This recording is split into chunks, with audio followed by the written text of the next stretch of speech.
Ai, stingi bruna anagiothika, cenda yennitika mu. Ach, stingi bruthelon athaftu. Ach, stingi bruthelon athaftun ramuzuru, cemenda kokalamu.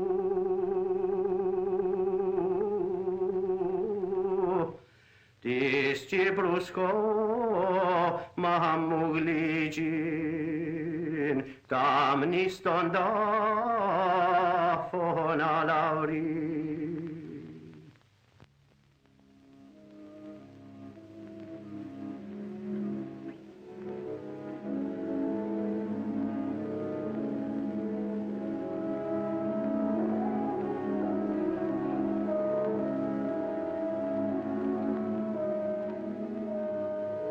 Out of this sea rose the Grecian Aphrodite. In this place was her legendary beauty born. And the water of the sea fell from her body upon the rocks and became flowers. And they called her the goddess of love, and built a temple to her there, and worshipped her. Among these stones lived her acolytes, and among these pillars they spoke her many names: Aphrodite, Astarte, Venus.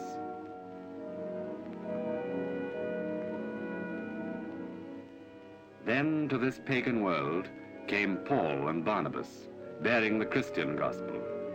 For it is written, as they ministered to the Lord and fasted, the Holy Ghost said, Separate me Barnabas and Paul for the work whereunto I have called them. So they, being sent forth by the Holy Ghost, departed unto Seleucia, and from thence they sailed to Cyprus.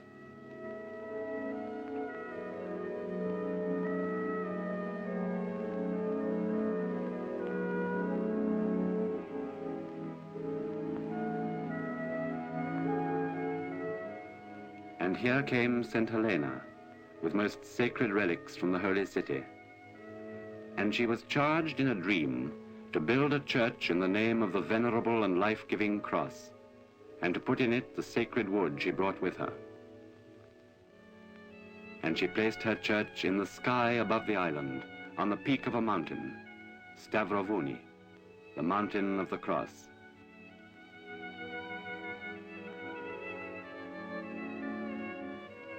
In the midst of the wars of the old world, Cyprus, the island, stood like a moated fortress off the shores of the Holy Land, a station for the armies of the Crusades, and later, a prize for the merchant princes of a turbulent and piratical age.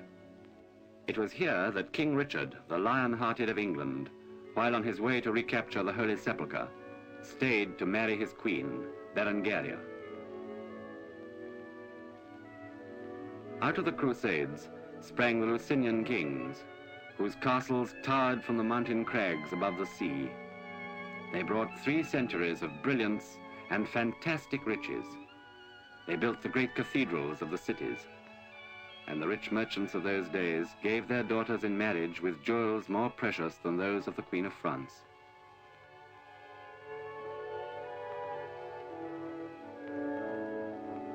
But of the people at that time, we know nothing. Then, in the hands of the Venetians, all this magnificence became a thing to spoil.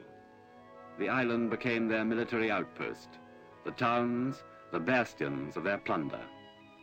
They stripped the forests to build their ships of war. But of the people who were in the island, we know nothing. Next came the Turks. For 300 years, their spirit slept over the island. The minarets of their faith broke incongruously through the Gothic roofs of the Christian cathedrals. But the people of the hills and plains continued unknown. Cyprus is like a ring that has passed from hand to hand of changing empires: Phoenician, Greek, Roman, Egyptian, Venetian, Ottoman. She's been worn by them all. In 1878 came the British. Cyprus now is an island of the British Commonwealth. And these are her people. These are the Cypriots. They've been here a long time. Over 1,000 years before Christ, their forebears sailed from the Aegean and settled around the shores of this island. For the most part, they're a Greek-speaking people, but there are many Turks also, the descendants of the Ottoman Empire. But Nicosia, the city, has many faces and many tongues: English, Armenian, French, Arabic, Christian and Muslim.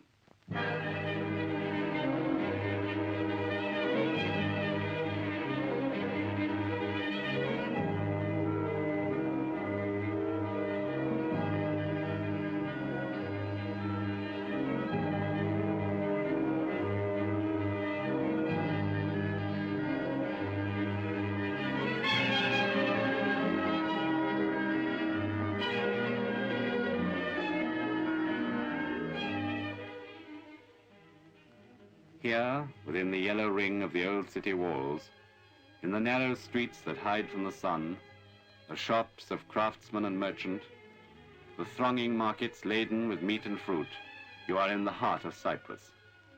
For Nicosia is the capital of the island and the seat of colonial government.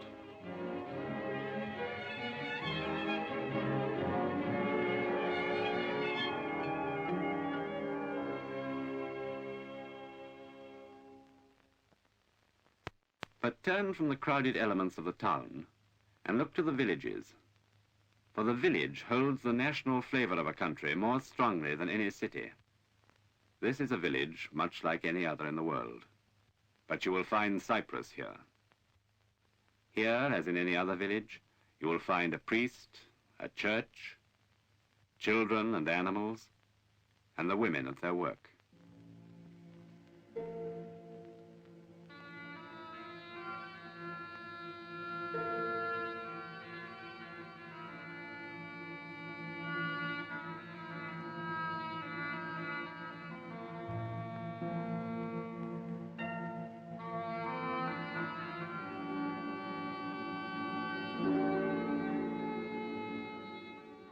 And you will find here, as in any other country, the plough and the family going out into the fields.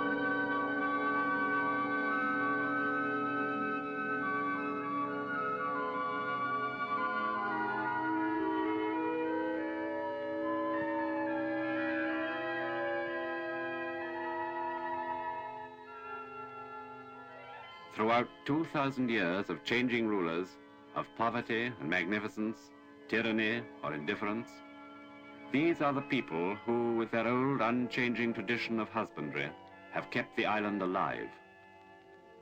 Throughout these generations, they have fought and charmed these reluctant soils to provide them with their necessities of life. Like their fathers, they have farmed in the best way possible to them a difficult, dry, and often close-fisted soil.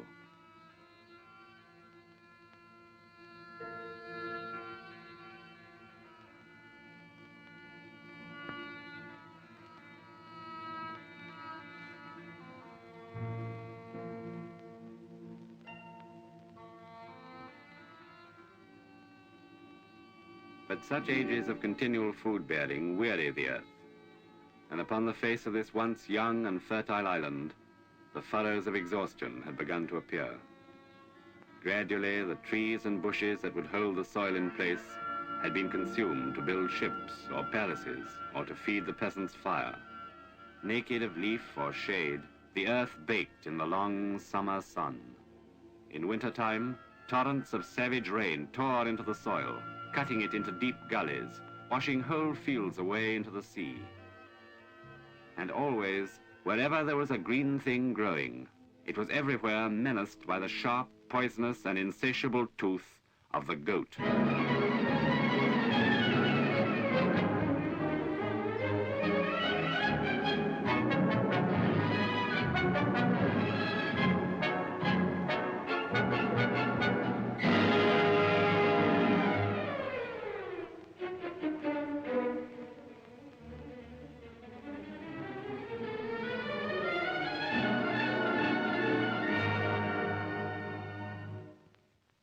To the goat herd, anything that grew was fair food for his flock.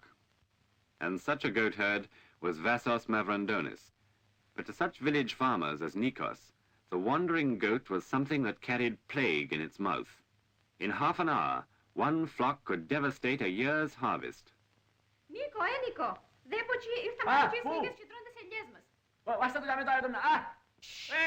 Ενσώ, μάτα ποιος μου δεν σε φέρνει Ολλάντο δεν σε σαν εσάρα. Άια παύρο ιέρι με σε φάετε μας τα σπαρτά μας είναι αμόντουτα. Ποιος είναι ο Ολλάντουδος ο άνθρωπος που τα φέρνει τα μέσα. Ματιά κασού, τρέπονται τίποτε πιο. Small wonder that strife flared up between farmer and shepherd. Nikos spoke with the passion of one whose rage is sharpened by weeks of sweat in the fields. In Vassos was all the obstinacy and truculence of the lotus-eater whose sleep has been rudely disturbed.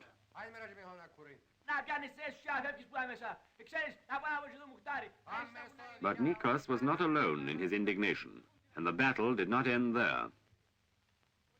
The village called a meeting to settle the goat problem once and for all. There were two sides to the question, and the village heard them. For one thing, they said, the goat had always been there. The children were raised on its milk. Its flesh was roasted at weddings and festivals. It was a valuable animal. But others replied, the goat is a menace.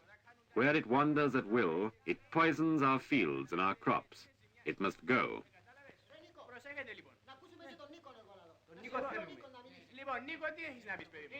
Then Nikos spoke. Who would spend a year of long days scraping the soil to grow food for Vassos goats? I would do better to throw my seed down the well and my wife and children after it. No, said the villagers, the crops must be protected. In the long run, it is not goat flesh, but the fertility of the village that matters. So it was decided to outlaw the goat altogether from the village area. Tethered goats only could remain. The graziers could keep sheep or settle down as farmers, but the free ranging of their goat flocks was abolished around the village. This did not go kindly with some of them. It did not go at all kindly with Vassos Mavrandonis.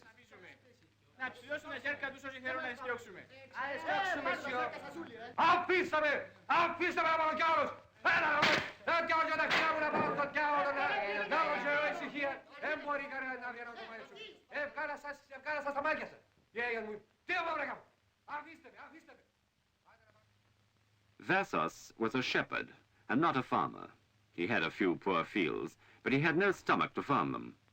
So, with his goats exiled from the village, he took them and headed for the forest, the one-time stronghold of the shepherds.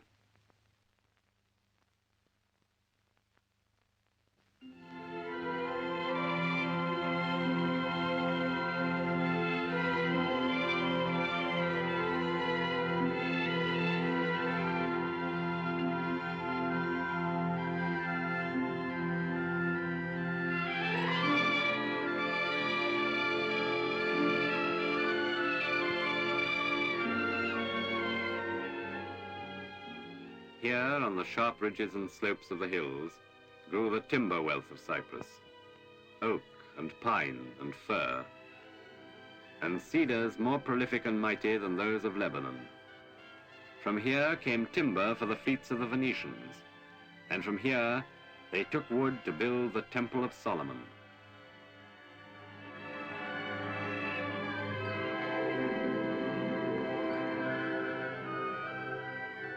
But the forests now were less mighty than they had been.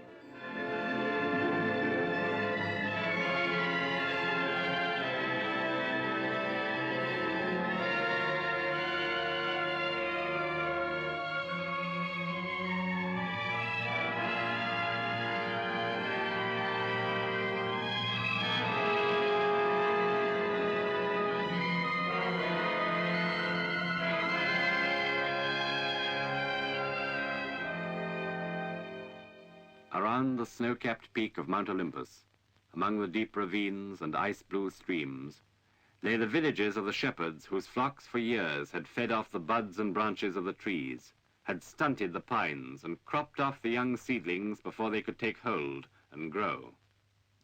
They were rough, wild villages. They stood among the clouds of the hills, cut off from the plains and remote from the thought of husbandry. It was to one such village that Vassos came.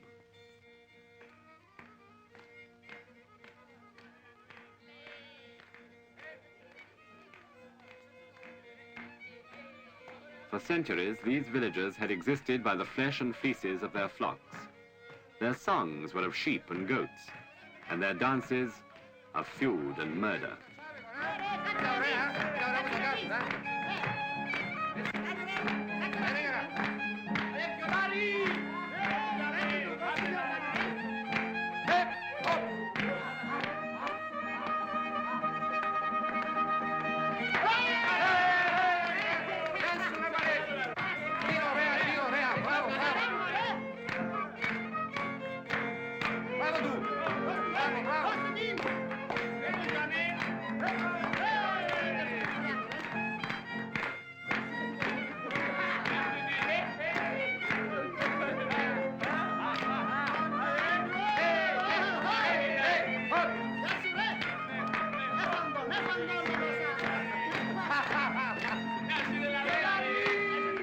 But the lives of these shepherds were changing fast.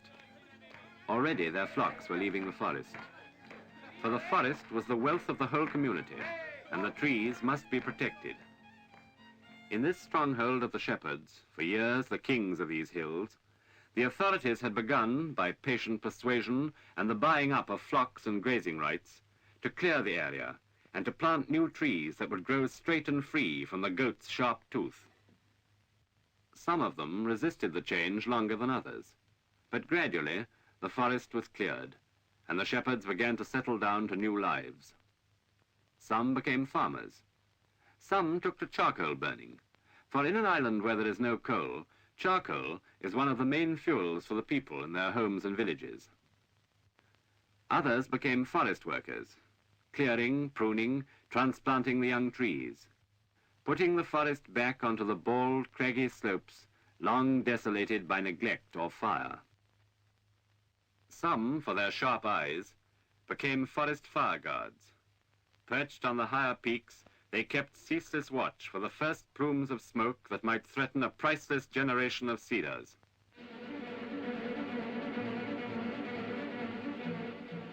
Causes of fire are many, but the pitch pine torch of a disgruntled shepherd was still an all too common one.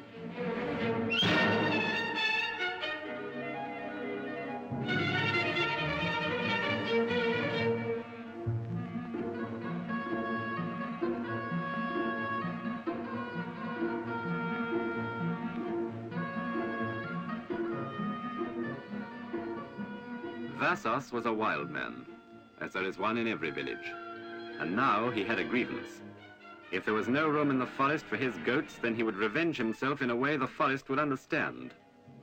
There are many gaunt patches of hillsides, scorched black with fire, which show the thoughtless, impetuous spite of men like Vassos.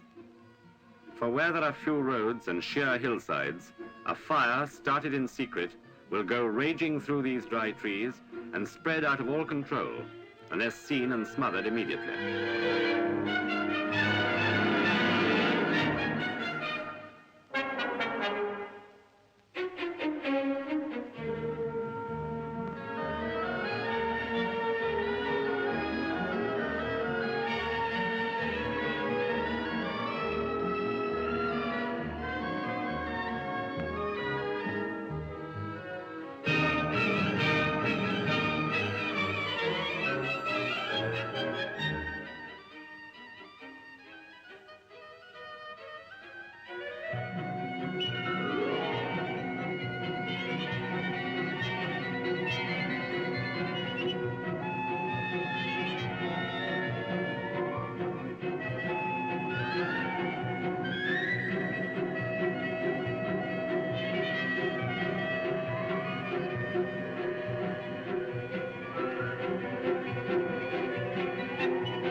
Vassos had liked the lazy shepherd's life.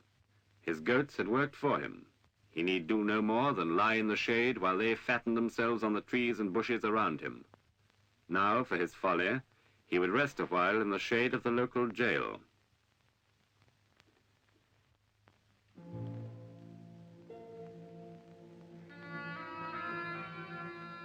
Meanwhile, in the lowland village remained the perennial problem, the starvation of water. The dry land was in an agony of thirst.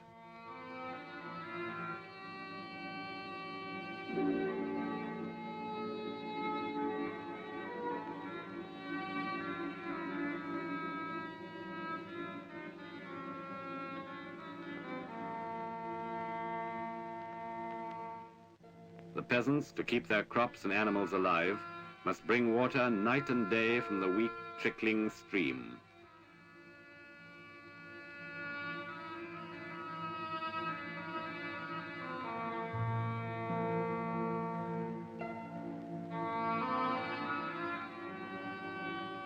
The fields out of reach of this water died. As summer advanced, water was the peasants' obsession, the source of jealousy and envy, of despair.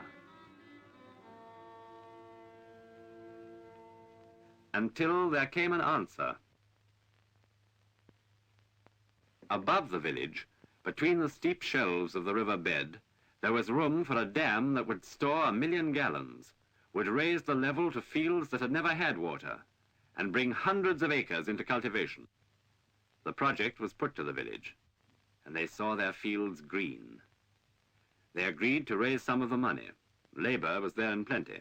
The government would pay the rest. It was a good scheme, and they would make a start at once.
At last, the work was done, and where before, for 8 months of every year, there had been only a trickling, stony river bed, now there was a lake stretching wide and heaped with water.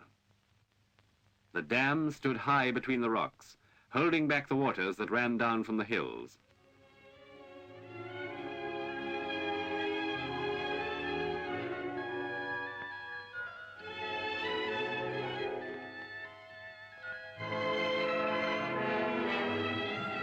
Below were the sluice gates and an irrigation channel running out past the fields that were once too high and dry to cultivate.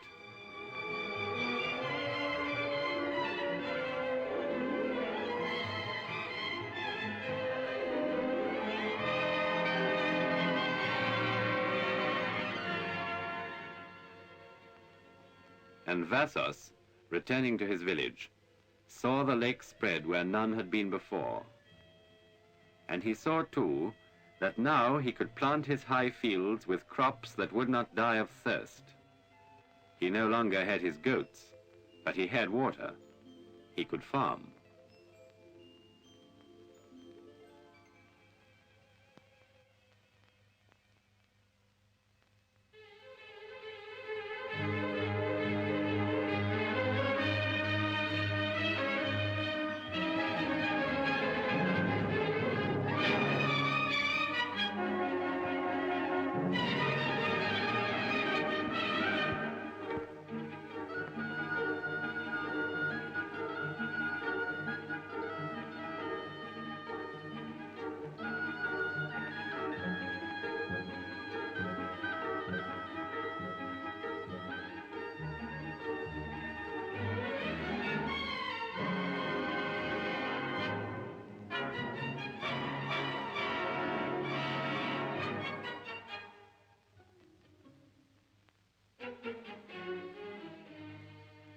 The flow of water is the flow of life, a movement that is the village and the island.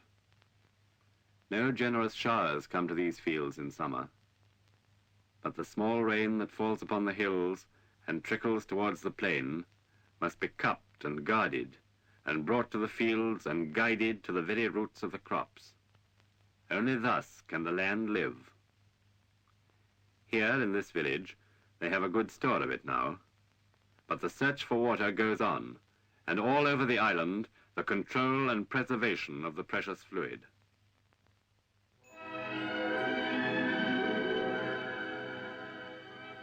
After centuries of poverty and decay, a new plan is at work to build up the fertility of the island. The poisoned tooth of the goat is being drawn. Trees are being put back in the villages and forests. Yet Cyprus is dry, and there is still much to be done. But among the rocks, on the plains and the hills, in the orchards and terraced vineyards, wherever there is water and earth, there the Cypriot finds his food and livelihood.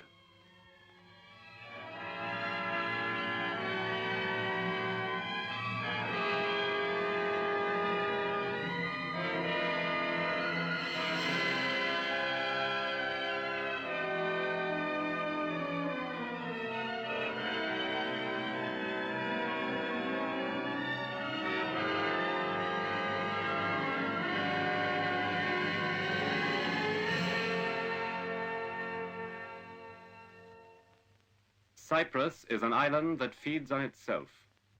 Within the narrow shores of his home, the islander finds his bread and the simple necessities that are his life. Wheat and barley from the wide plain of the Mesorea. Lemons and oranges from Famagusta, Lefka, and Lapithos.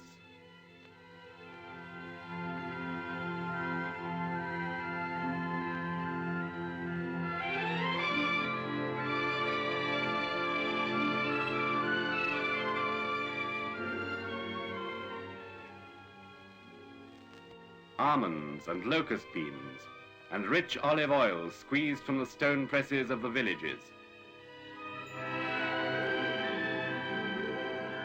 Timber and fuel from the forests of Troodos and Psoka. Wine and spirits from the vineyards of Stromby and Limassol.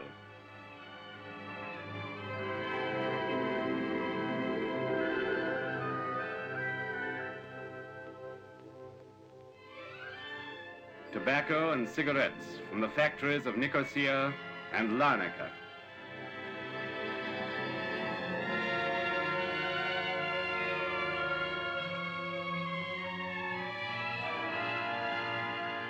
And silk cocoons to be spun into fine threads on the filatures of Paphos.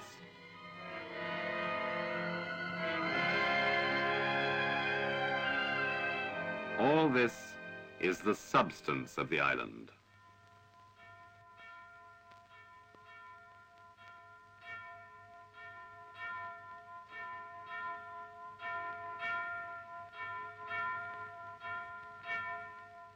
And gathering to the bells of Easter, to eat meat and drink their wines, to dance and sing and celebrate their year of labor, and to give thanks, the people of the island are these.